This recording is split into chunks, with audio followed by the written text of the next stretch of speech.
जो घुसपैठ करके आया है उसके साथ भारत के संविधान के तहत न्याय सम्मत कार्रवाई होती रहेगी। आम आदमी पार्टी का जो जन्म हुआ है आरएसएस और भारतीय जनता पार्टी के कारण हुआ। अलग पार्टियां हों उनके साथ हमारा समन्वय रहता है, मगर हम इंडिया गठबंधन में जो है वो नहीं। एक अकेले मोदी क्या इस तरह भारी पड़ने लगे कि दबाव में विपक्ष ही बिखरने लगा। मोदी के खिलाफ जो गठबंधन 2024 में जोर शोर से बना, क्या अब उसके औपचारिक खात्मे की शुरुआत हो गई है? सवाल ये भी कि बिहार चुनाव से पहले शुरू हुआ वोटर सत्यापन 2029 से पहले क्या पूरे देश में होने लगेगा? ये सारे सवाल इसलिए क्योंकि देश की सियासत से संकेत ऐसे ही मिल रहे हैं। कल पीएम मोदी पहले बिहार फिर बंगाल के दौरे पर थे। बंगाल में पहुंचने पर पीएम ने उस सियासी नस को दबा दिया जिसे लेकर आजकल जमकर हंगामा हो रहा। बिहार में वोटर सत्यापन के दौरान घुसपैठियों की जानकारी मिलने के बाद बंगाल में भी इसकी मांग तेज हो रही है। पीएम मोदी ने दो टूक कह दिया कि घुसपैठियों के खिलाफ न्याय सम्मत कार्रवाई होती रहेगी।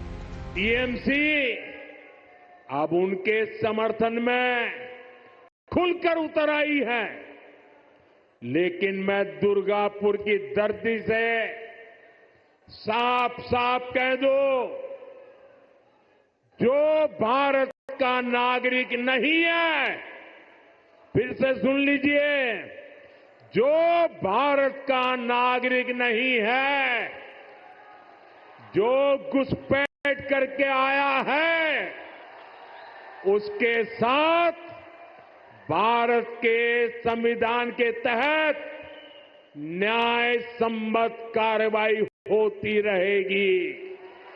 भाजपा के लिए बांग्ला अस्मिता सर्वोपरि है, लेकिन यहां पश्चिम बंगाल में क्या हो रहा है?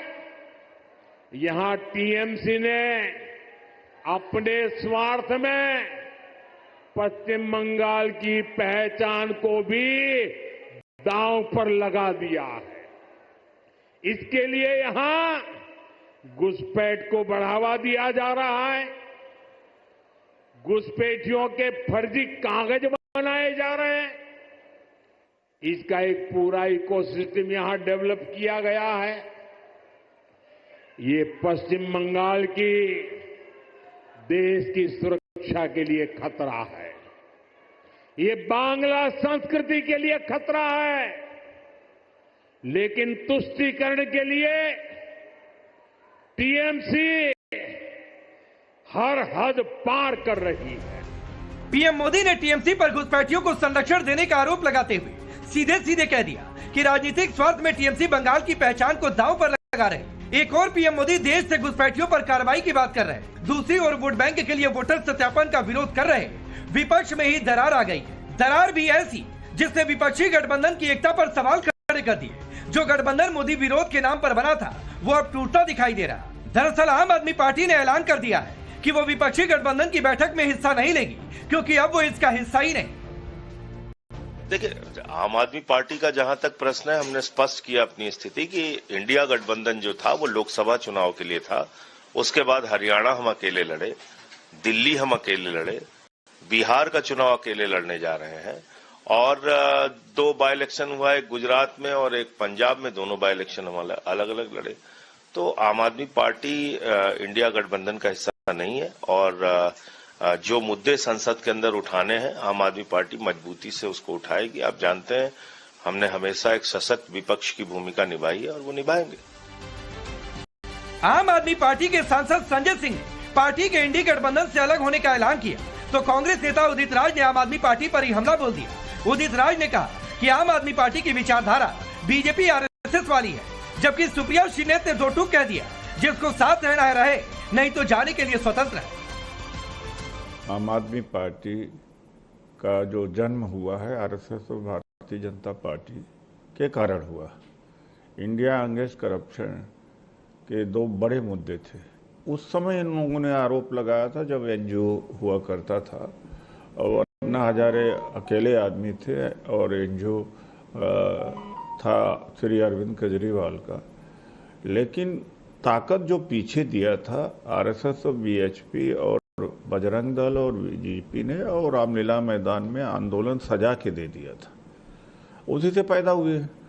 तो इनकी जो विचारधारा है आरएसएस और बीजेपी से मिलती जुलती है। When we are not going to hold somebody by the hand and say become a part. If they don't want to be a part of it, they don't want to be a part of it. But the reality is, our seniors will speak on this. India bloc stays united. We fight for one vision, and that vision is to protect the constitution of this country. Whoever doesn't want to be a part of that vision and whoever doesn't want to protect the constitution of this country is free to chart their own course. Supriya Shrinate कह रही, जिसे जो करना है करे। Congress party किसी का हाथ पकड़कर गठबंधन में नहीं रोकेगी। ये संविधान को बचाने की लड़ाई है और जो इसका हिस्सा नहीं रहना चाहता छोड़कर जा सकता है। तो क्या कांग्रेस के इसी एटीट्यूड ने विपक्षी दलों में असंतोष पैदा करना शुरू कर दिया, जो दरार की वजह बन रहा? सुनिए कैसे समाजवादी पार्टी और आम आदमी पार्टी के नेता सौरभ भारद्वाज ने कांग्रेस पर गंभीर सवाल उठाए। जो भाजपा से अलग दल थे, जो हमारी समान विचारधारा वाले दल थे, सबको एक साथ एक मंच पे लाने का प्रयास की शुरुआत अगर किसी ने की थी तो आदरणीय अखिलेश यादव जी ने की थी और सब एक मंच पे आए थे। अब अगर कहीं कोई बिखराव नजर आ रहा है या आम आदमी पार्टी कहती है कि हम अलग चुनाव लड़ेंगे, तो निश्चित रूप से इंडिया गठबंधन की जो बैठकें होनी चाहिए थी, जिस तरह से सबको साथ लेके चलने का प्रयास करना चाहिए था, वो बड़े दल की जिम्मेदारी होती है और निश्चित रूप से वो जिम्मेदारी अगर नहीं निभाई जाएगी तो ऐसे दल दूर जाएंगे। अपोजिशन की तमाम पार्टियां, चाहे तृणमूल कांग्रेस हो, चाहे समाजवादी पार्टी हो, चाहे अलग अलग पार्टियां हो, उनके साथ हमारा समन्वय रहता है, मगर हम इंडिया गठबंधन में जो है वो नहीं। विपक्ष की आवाज हमेशा उठाई जाती है। हाँ, हम इंडिया गठबंधन में जो है कांग्रेस के अधीन जो है, जो इंडिया गठबंधन कांग्रेस का नेतृत्व स्वीकार। दरार भी ऐसी जिसने विपक्षी गठबंधन की एकता पर सवाल खड़े कर दिए। जो गठबंधन मोदी विरोध के नाम पर बना था वो अब टूटता दिखाई दे रहा। दरअसल आम आदमी पार्टी ने ऐलान कर दिया है कि वो विपक्षी गठबंधन की बैठक में हिस्सा नहीं लेगी, क्योंकि अब वो इसका हिस्सा ही नहीं।